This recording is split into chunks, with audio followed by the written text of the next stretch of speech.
Kegiatan ekonomi yang dibuka sejak beberapa minggu lalu diharapkan akan membuat perekonomian bisa kembali menggeliat. Tapi kondisi yang terjadi membuat kita melihat realitas yang masih jauh dari harapan.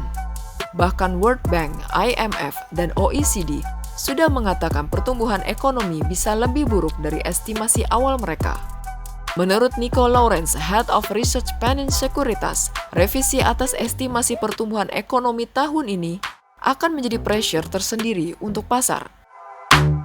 Memang beberapa negara itu udah banyak memberikan stimulus ya, jadi ketika kondisi ekonomi kayak gini, either mereka pangkas suku bunga atau mereka melakukan quantitative easing ya melalui kayak pembelian obligasi. Cuman sebenarnya kita lihat kan kalau buat di beberapa negara itu tingkat suku bunganya tuh udah relatif udah mendekati nol ya, kayak misalnya di Eropa, di US, Jepang, UK. Jadi kita lihat buat kedepannya udah cukup minim nih dari sisi ruang untuk memberikan kembali stimulus moneter melalui pemangkasan. Jadi kalau seandainya nanti ruangnya udah mulai minim, kita ngelihatnya dampak ke pasarnya nggak akan terlalu bagus ya. Jadi ini akan jadi pressure buat pasar.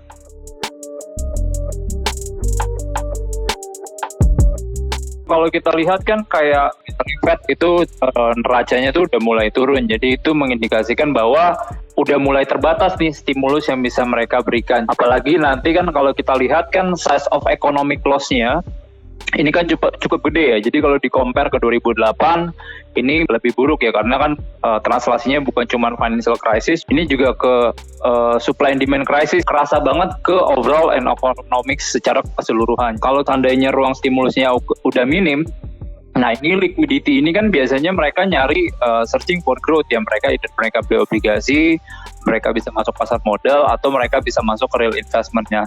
Kalau seandainya dana murah ini udah mulai turun, jadi kan liquidity ini nggak akan terlalu banyak lari ya ke equity atau ibaratnya financial asset ya. Kenaikan sekarang yang ibaratnya positif ini kan banyak didorong dari liquidity. Nanti once dari sisi liquidity udah mulai kering, nah ini akan jadi pressure, itu akan berdampak negatif buat pasar.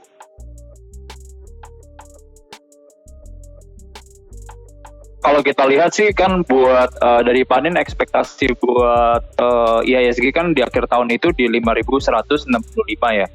Nah, jadi kalau seandainya nanti kita lihat masih banyak concern, yang pertama terkait minimnya ruang kebijakan untuk memberikan stimulus moneter dan fiskal, itu akan menjadi downside buat IISG-nya. Dan yang kedua yang kita jadi concern adalah terkait dari potensi yang buat second wave ya, karena kayak contohnya di China, Beijing itu udah 102 kasus, walaupun mereka state under control, cuman mereka udah naikin nih buat state of emergency-nya. Di US itu juga sama, jadi kalau kita lihat buat yang kayak di Texas, habis itu North Carolina, California itu buat jumlah kasus baru seharian tuh all time high ya. Salah satunya tuh mereka mencatatkan pertumbuhan salah satu yang tertinggi nih dari zaman-zaman dimulai sejak pandemi. Ketiga yang seandainya pasar mungkin belum terlalu anticipate adalah default risk atau meningkatnya risiko gagal bayar, karena kalau kita lihat buat tingkat utang sekarang di global itu kan lebih tinggi nih posisinya dari sisi debt to GDP 2008. Nah, jadi kalau seandainya buat nanti ini semakin panjang dari sisi pandeminya,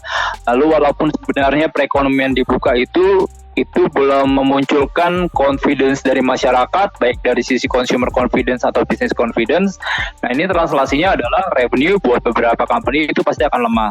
Kemampuan buat mereka membayar dari sisi hutang, baik bunga maupun pokok, itu juga pasti akan turun. Jadi ini yang akan meningkatkan default risk buat beberapa perusahaan. Jadi itu concern kita yang paling utama. Dan yang terakhir adalah sebenarnya terkait realisasi buat pertumbuhan ekonominya ya. Pasar itu mengekspektasikannya third quarter akan membaik atau mengalami V-shape recovery. Nah, cuman kalau kita lihat sebenarnya perbaikan ekonominya ini akan sangat pelan nih. Modelnya mungkin lebih U-shape recovery. Jadi perbaikan ekonominya akan sangat lama. Itu yang menurut kita akan jadi pressure buat pasar.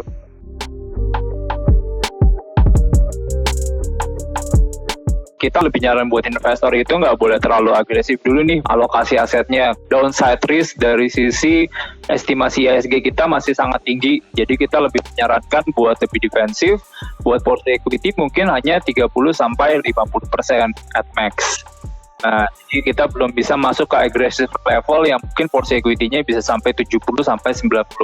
Dari sisi equity, kita dari sisi pemilihan buat large cap versus small cap, kita lebih sarankan bobot yang dari 30-50% itu sekitar 70% roughly itu harusnya ada di big cap, karena kalau kita lihat posisi big cap sekarang itu kan lebih kuat ya dibanding yang ke small cap, karena mereka punya tingkat utang lebih rendah dan in overall dari sisi revenue growth atau earnings growth tuh lebih resilient dibanding yang small cap. Kalau buat pemilihan sektor, most likely kita tetap yang di defensif ya, karena ya kita masih favor buat beberapa sektor tuh kayak perbankan, lalu kita sarankan buat ke telekomunikasi, lalu consumer related ya. Secara pendapatan mereka relatively lebih stable. Itu jadi nggak terlalu terpengaruhi dari sisi cyclicality. Lalu kalau dibandingkan dari sisi neraca juga mereka relatif kuat ya. Jadi itu yang sebenarnya akan jadi katalis positif buat 3 sektor ini.